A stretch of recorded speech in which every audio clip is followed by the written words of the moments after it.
morning. How are you, Brian?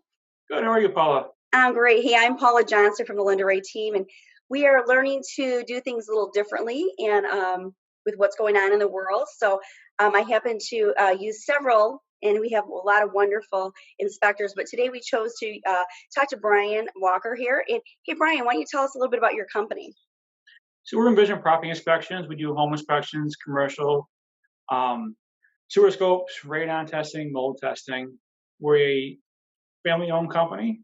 We have 2 full-time inspectors and 2 trainees, full-time office staff. And they answer phones 24/7. Great. So, so what are you doing right now to keep you as well as your clients safe? So we have a lot of protocols that we set up. We're going through. We have masks we wear now, respirators constantly, which I'm not used to doing that, but I want to make sure everybody's safe. Goggles, which is very odd for me because I don't wear glasses. Rubber gloves, just protecting ourselves, making sure everything we touch is lit down when we're all done. Going through a lot of Lysol wipes and stuff, but a little more detail, I guess. A little More more detail. cleanliness. Great. So are you doing video chat? Are you doing a GoPro? What are you doing so that you can highlight maybe the potential things, the issues that they might need to be addressing? So we do, we record the video, or we do a walk through the house. Typically on a normal inspection, when the clients are there, we're walking through the house and showing everything. Right. But now it's when everybody's safe, we're going through and taking and recording all the major components, major issues of the house. We put that in a video report so they see major things in the house they gotta look at. We don't show them things like a loose doorknob or something like that, or loose outlet. That's not that important. We try to show them the things like, a cracked heat exchanger in a furnace or something that may be a major issue they gotta look at, taken care of. We put that video in the report. We can also do like a FaceTime walkthrough if they want, but I don't want my guys in the house any longer than they have to be, just to Right. respect for that seller. Okay, great. So we're just trying to stay safe at this point, trying to get it as easy. So a normal procedure, how you were doing them before the homeowner would, or the purchaser would be there. So that's no longer happening for everyone's safety. Also, what the other situation is, are the homeowners like leaving all the cupboard doors and different things open for you to make it a little more easier so you don't have to touch as much? Typically not. We like that, all doors open, all lights on. Less things we touch, the better off we are, and they are Hmm. too. So we do wear gloves, and each gloves, brand new gloves for every home, brand new shoe covers for every home. So we are going in with clean tools. Okay. Um, we're trying to make it so we're not touching anything that we can avoid everything. Okay. But if they don't leave it open, we're going to close it, open and close it and stuff, and lift it down when we're done. Okay, great. Because I know as I was reading a lot of things that, what to do to be prepared. So as we're moving into this different trend right now, so if you are a homeowner and you are having an inspection, you're allowing the inspector to come in and do it. Prepare, leave the door ajar, leave things open as much as possible because it really helps you guys out and keeps you safe as well as them. And like you said, you'll still wipe down anything you do happen to touch because you still have to take the front of the furnace off. Things like that would have to be done. So Brian, are you scheduling ahead right now? Because we don't know when this ban is going to be lifted, but are you actually scheduling appointments right now to do this? Are you talking to people online? Do you see a lot of movement at this point? Yeah, so we're scheduling starting Monday the 6th. We do 3 a day. Right now it's just myself. My other guys I still have, I don't want to say laid off, but furloughed or whatever. Tell them to lay low a little bit and see what happens. Okay. And we are scheduling starting Monday. According to the government, we are in such a business, and we're going back to work. Okay, so you're considered an essential business because people have to buy a home, they have to live in a home. Yeah. So yeah, we're trying to see how this is all going to pan out for everybody as well. Um, do you have a truck that you come up with your name on it so people are safe and know that it's you that's coming? And Correct. Yeah, we have okay, vans great. that are fully wrapped. Information's on it. We all wear logo shirts. They're either orange or gray. Mhm. Um, Pretty hard to see that we're not the inspector supposed to be there. Okay. Well, that's just a comfort zone, I think, for me too. Like when a company comes to the door and they have the logo on their jacket or something, just so you know who they are, or other badge hanging out, whatever, just makes me feel a little more comfortable as a consumer. Those are some things that I feel are, right now. Like we had, think it was Miss Dig came to the door the other day, and I'm like, oh, what are you doing here? And obviously, they didn't need to come in; they just wanted me to be aware. And I did not see a truck with a logo on it, not his name or nothing. And I called because I said, how come there wasn't anything there? And I know it might have been kind of a petty thing, but also I just wanted to make sure that we were safe Right. because we were at home. But so how long have you been doing this?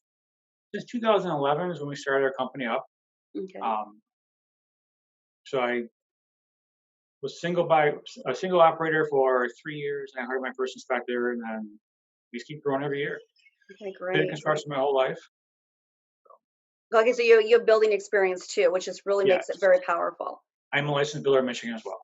Okay, so then you really can take it from the whole aspect of foundations and looking at everything as well. Yes, Now, you said that you also do radon and mold tests. Can you share a little bit about how you do those items? sure. So for radon, we have electronic monitors that we place in the home. Um, According to EPA, the guidelines are 12 hours of closed house conditions prior to starting the test. So it means the test has to sit in the house for 60 hours total, typically, unless you know the house is closed up. Like a vacant house, sometimes you can go and set it early and do less Right, delay. Sits in the house for 60 hours. It continuously runs. It does a 48-hour test though for 60 hours, so it's not a full 60-hour test. right. And then we get results right there in site. We actually can look at it right then and there and send them out. Doesn't go to a lab or anything, so our results are a lot faster than typical. That's great for a realtor too because we need quick results. Correct. Just We always try to set just it ahead of the inspection time too. We try to set it before the inspection is over, so we want to pick it up during the inspection, not later on. So we try to go ahead of time, 3 days ahead of time, and ship them the test, and then go back at the inspection and pick it up. that's a good that I like that when they do that. I think that makes a lot of sense.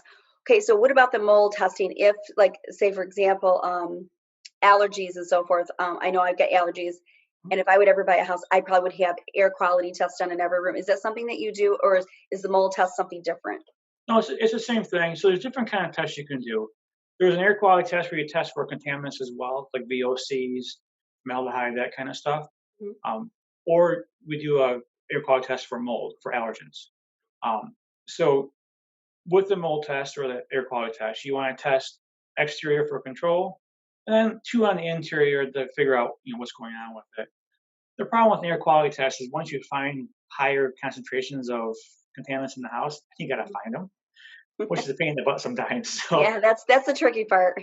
yeah, if we're on an inspection and we see it, typically we don't test for it. We tell them put it back on the seller because at that point they don't own the house yet, so why would they want to pay for a test if the seller take care of it? If we get a call from the seller, we'll go through and test at that point, try to locate where things are located, figure out where the mold's at or contaminants are at.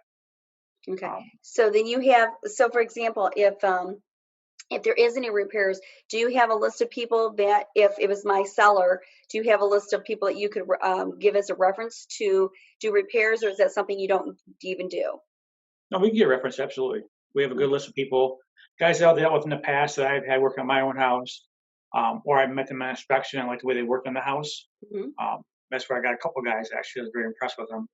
So we do get a list of people. I don't step on anybody's toes. If your Uncle Bob is a carpenter and wants to do the work, hire Uncle Bob. I don't care. But we'll give you a list of people if you need someone from mold or radon or you know um, electrician, plumber, handyman. Oh, that's very helpful because usually a lot of times you're at the mercy of them being so busy, but yet if you have a connection, it kind of helps the buyer or the seller to fix the problem prior, especially prior to close. So, any extra information that we can get or help that us agents really appreciate. I was telling them to use my name. It might be good, it might be bad. I'm not sure yet. But What do you think about pre-inspections? Do you guys do a lot of pre-inspections, or is that something you're not seeing a lot of? we don't see a lot of it in this area. It's something I think is good, especially in this situation that we're in now with things being real slow and Hmm. sellers not wanting a lot of people in the house or anything. If we go in and do a pre-inspection on it, it gives the seller an opportunity to fix the problems before it goes on market. So Hmm. at usually a reduced rate. So for example, if you have a buyer going in and there's electrical stuff, you're like an electrician, you have to be a licensed electrician, they're going to pay you a lot more money for it. Or if you have things like loose outlets or something like that, a handyman can do that or a qualified contractor can do that. You don't have Right, to hire that licensed person, and pay more money for it. Fixing a leaky faucet, a lot of people can do that. You don't need a licensed plumber that charges you 125 to pull a driveway. So usually for pre-listing inspection, that seller can save that money that they paid for inspection just on repairs they want to make. But also you can make that report available to the buyer, so they see the condition of the house. We still want them to get their own inspection anyway, Absolutely. but they can see the condition of the house before they go make an offer on it. Especially now if you're doing video walkthroughs and you really can't see anything, but the walls and stuff like that, by having that report gives more information. They'll know the age of the furnace and the age of the hot water heater and the condition of those things. So they know what they're looking at and be more educated on that offer. Yeah, and that's the whole key here. I think we're trying to make everybody, especially the buyers and consumers, to be more educated on the decisions that they make so they don't waste their time and their money. To me, I think that's a great idea to do pre-inspections. It's something we suggest all the time to our sellers because it takes care of the problem. So we know whatever the problem could be and it can be addressed. You can provide a receipt, you can get a licensed contractor to take care of it. So you can say, yes, it had a problem, but we took care of it, and then that gets everybody in a safe zone. So how do they reach you? What is the best number and email or to get a hold of you?